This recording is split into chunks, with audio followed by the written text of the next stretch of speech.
अमरीकी सदर Donald Trump की जानिब से नई सफरी पाबंदियां आइंदा हफ्ते से नाफिजुल अमल होंगी।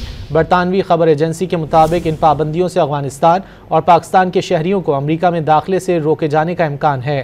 बरतानवी खबर रसां इदारे के मुताबिक ज़राए ने बताया है कि दीगर ममालिक भी इस फहरिस्त में शामिल हो सकते हैं। ये इकदाम रिपब्लिकन सदर की जानिब से पहली मुद्दत के दौरान 7 मुस्लिम अक्सरियती ममालिक के मुसाफिरों पर पाबंदी के तसलसल के तौर पर सामने आया है।